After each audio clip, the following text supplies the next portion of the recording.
Hello friends, today in this video I will show you how to change time zone in Windows 11. So firstly click on start, then click on settings.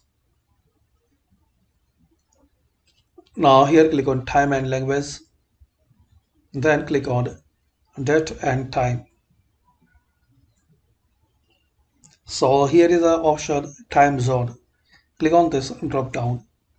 In this list you will find all popular country and time zone.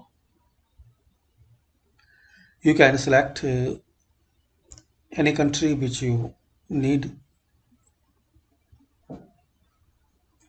then just you have to close. And also guys, you can set time zone automatically by turning this option on. So hopefully guys you like this video. By the simple and easy steps we can know how to change time zone in Windows 11. Please share, like and subscribe the channel for more useful videos.